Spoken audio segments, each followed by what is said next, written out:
Boa noite, a paz, vocês estão bem? Amém. Primeiro livro de Reis, capítulo 17, versículo de 7 a 16 diz assim: Algum tempo depois o riacho secou-se por falta de chuva. Então a palavra do Senhor veio a Elias: Vá imediatamente para a cidade de Sarepta de Sidom e fique por lá.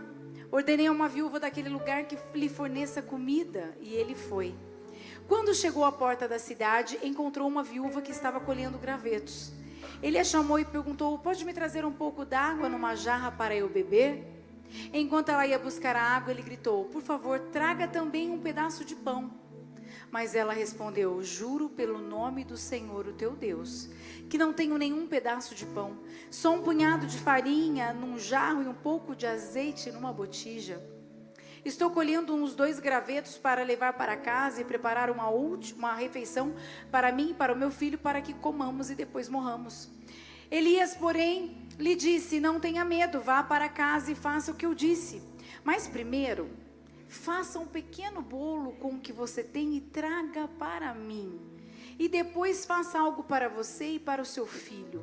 Pois assim diz o Senhor, o Deus de Israel: a farinha na vasilha não se acabará, e o azeite na botija não se secará, até o dia em que o Senhor fizer chover sobre a terra. Ela foi e fez, conforme Elias lhe dissera. E aconteceu que a comida durou muito tempo para Elias e para a mulher e sua família, pois a farinha na vasilha não se acabou e o azeite na botija não se secou, conforme a palavra do Senhor proferida por Elias. Que passagem inspiradora! Deus já falou com você? Amém? Mas essa história mostra alguns comportamentos que muitas vezes nós praticamos e Deus quer nos ensinar. Como sempre, o pai quer ensinar o filho. Porque o pai, ele disciplina quem ele ama, então ele quer o melhor para nós. Qual é o comportamento que nós não devemos ter, que essa viúva tinha naquele momento? Aceitar a sentença do fim. Essa viúva já tinha aceitado a sentença de morte. Ela se encontrava numa situação onde não havia nada mais o que fazer. Não tinha nada que ela pudesse fazer, a não ser uma última refeição para ela, para o filho, para que depois eles morressem. Por quê? Porque ela estava focada no que ela tinha. Apenas um punhado de farinha e um pouco de azeite na botija. Quantas pessoas estão focadas no punhado de farinha e no pouco azeite da botija? Quantas pessoas estão sem esperanças, aguardando a última refeição? Já aceitaram a sentença do fim. Fim do casamento, fim da empresa, fim da sociedade, fim da conta bancária, fim da vida. E eu não ouço de pessoas, apenas pessoas maduras como nós. Eu ouço de adolescentes, de jovens, que não conseguem enxergar o futuro, que não conseguem enxergar mais nada, que ficam: é o fim, não tem esperança para mim. Gente que desiste, porque está focado no pouco que tem. Gente que se esquece da paternidade celestial. Gente que se esquece do poder e da soberania do Pai. Isso é muito real. Nós tivemos que aprender isso lá atrás, no início de tudo, para hoje poder viver o que estamos vivendo e ensinar vocês. Tire os olhos do pouco, mas entrega o pouco para Ele, porque Deus é especialista em multiplicar o pouco. Ele ama multiplicar o pouco, porque quando Ele multiplica o pouco, Ele mexe com a sua fé, e é isso que Ele quer fazer. Ele quer esticar a sua fé, Ele quer mostrar o poder dEle. Mas para isso você tem que entregar o punhado de farinha e o pouco azeite na botija para Ele. Deixa eu te lembrar algo muito importante. Quem tem fé vive. Quem não tem fé sobrevive. O punhado de farinha é para quem quer sobreviver. Para quem acha que vai viver daquilo que tem, do pouco que tem. O que eu vou fazer com esse pouco? Como esse pouco não dá para nada, é o fim. É gente que está sobrevivendo. focado no pouco. Agora o pão nosso de cada dia é para quem quer viver. E quem dá o pão nosso de cada dia é o nosso Pai. Enquanto a viúva enxergava uma última refeição antes de morrer, Deus estava falando: eu tenho uma provisão para você. Deus tem provisão para você. Deus tem provisão para mim. Tira o foco do que você tem. Pega o que você tem, entrega para Ele. O segundo comportamento é entrar em choque entre o ouvir e o ver. Quem nunca? Que dilema que muitas vezes nós enfrentamos. Espera aí, é sério? Tipo, o pouquinho que eu tenho, eu vou primeiro fazer algo para ele, para o profeta, e ainda vai dar para mim, para o meu filho, e ainda não vai faltar? Espera aí. Quando você olha o que você tem, e você ouve o que Deus está te dizendo, e você fala: a conta não fecha, não faz sentido, é loucura. É loucura. É assim que Deus trabalha. Mas se você quiser racionalizar a fé, você não vai viver um milagre. Não vai. Você precisa confiar de todo o seu coração. Essa mulher ficou confusa, ouvindo tudo aquilo. Porque quem não tem fé, ouve, mas não tira os olhos do problema. Se ela não tivesse agido, nós não estaríamos falando dela aqui hoje. É gente que fica esperando o fim, que até ouve o comando do céu, mas não tem coragem de obedecer. A Bíblia diz que sem fé é impossível agradar a Deus. E quando Deus mudou a história dela? Quando ela agiu crendo na promessa.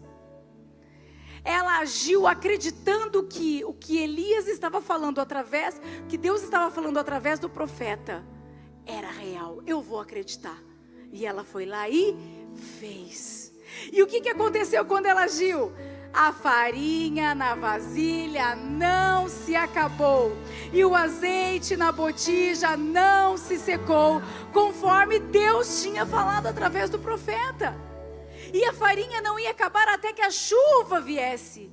Depois que a chuva viesse, era uma nova estação, e a provisão ia continuar sobre a vida dela e do filho dela. Ai, como Deus quer de nós essa confiança que vai além do racional. Não adianta racionalizar a fé.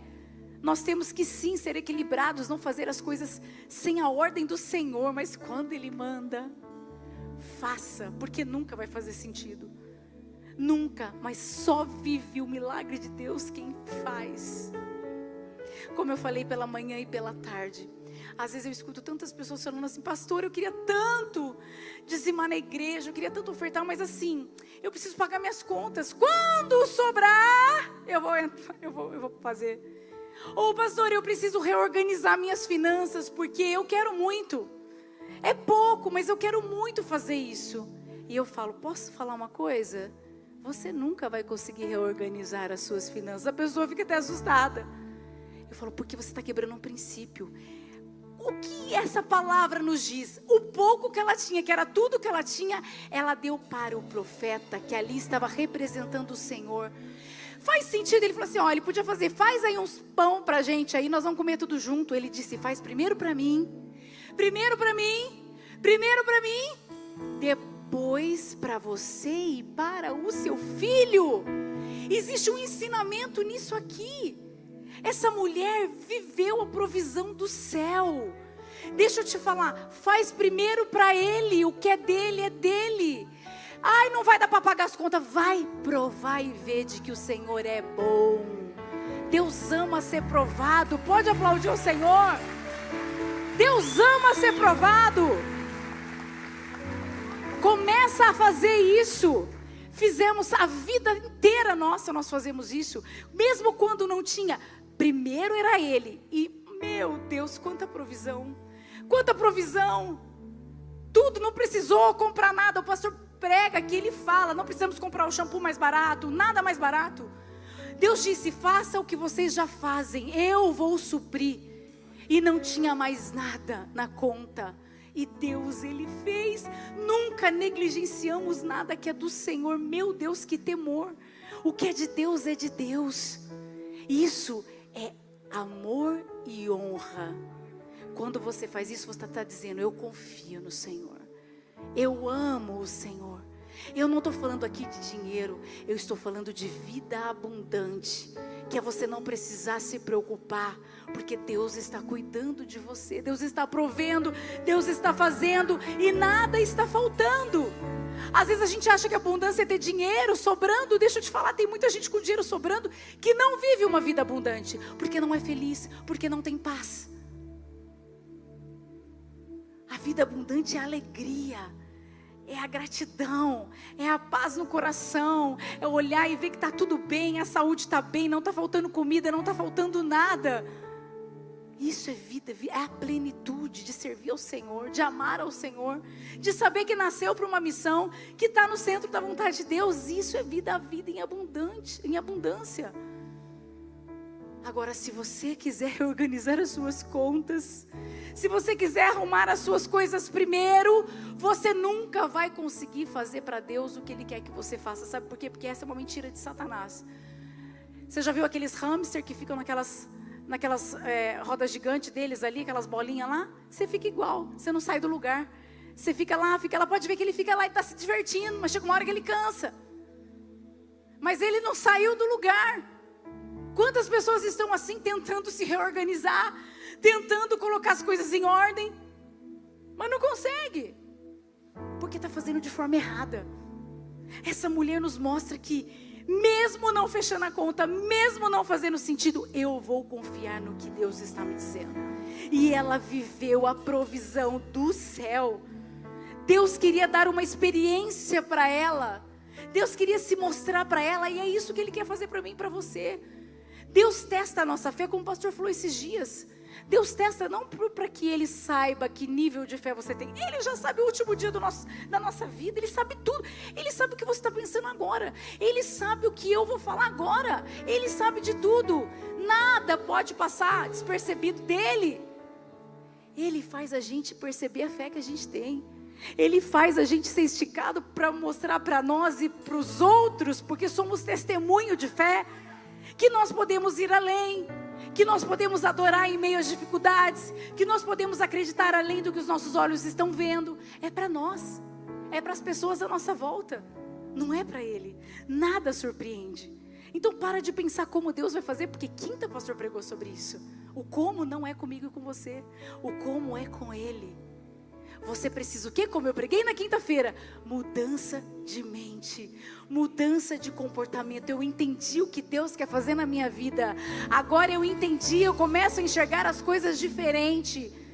Eu vou pegar o pouco, eu vou olhar para o pouco e vou fazer o que Deus está mandando eu fazer. Se Ele me mandar fazer um pedaço de pão, eu vou fazer. Um pedaço de bolo, eu vou fazer.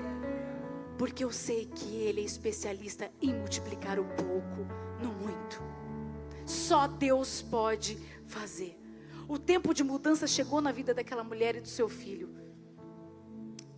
Deus vai muitas vezes te dar instruções fora da caixa, como eu disse. Não tenha medo. Obedeça confiando na promessa. Você acabou de cantar que a fé faz aparecer o impossível e o inatingível. Tenha fé. Haja com fé. Deus tem muito mais do que um punhado de farinha para você e um pouco de azeite na botija. Deus tem uma mudança de vida para você. Ele é especialista em fazer o extraordinário em você, por meio de você e para você. Em você, por meio de você e para você. Não aceite as sentenças de Satanás. Creia nas promessas do seu Pai. Amém? Feche seus olhos. Obrigada, Senhor, por essa palavra. Como nós precisamos ser reanimados pelo Teu Espírito Santo. A Tua palavra tem tudo o que nós precisamos. Tem os erros que nós não precisamos cometer. Tem os acertos que nós precisamos ter como exemplo a ser seguido. Obrigada porque a provisão vem do Senhor. Obrigada por nos relembrar que nós precisamos agradar ao Senhor de todo o nosso coração. O Senhor não nos vê de forma dividida. O Senhor nos vê de maneira integral. Nós somos um para o Senhor. E tudo aquilo que temos, tudo aquilo que somos, ofertamos ao Senhor, porque tudo vem primeiro do Senhor, Pai. Nós queremos olhar para o pouco e não ter medo, e nem acreditar nas sentenças de Satanás dizendo que é o fim e que aquilo ali é a única coisa que nós temos. Nós queremos entregar ao Senhor com fé, acreditando na promessa de que a farinha não vai acabar e que o azeite não vai se secar. Eu sei que essa é a palavra que acalmou muitos corações aqui. Muita gente está olhando para o pouco, mas eu creio que depois dessa palavra, eles foram reanimados e reativados a agirem com fé diante do Senhor, a acreditarem que o Senhor é aquele que faz muito mais do que pedimos ou pensamos, a acreditar que o pouco nas tuas mãos é matéria-prima, o pouco nas tuas mãos é matéria-prima, Pai. Nós te entregamos tudo, nós entregamos e colocamos tudo debaixo dos teus pés, para a honra e glória do seu nome. Eu sei que muitos testemunhos de fé virão, muitas pessoas vão passar a viver de maneira abundante, muitas pessoas vão prosperar, porque elas entenderam que elas não podem acreditar nas sentenças do diabo, mas sim, que elas precisam então somente acreditar nas promessas do Senhor, do nosso Pai de amor, do nosso Pai celestial, que cuida de nós. Muito obrigada, em nome de Jesus, amém. Aplauda ao Senhor, glória a Deus. Uau.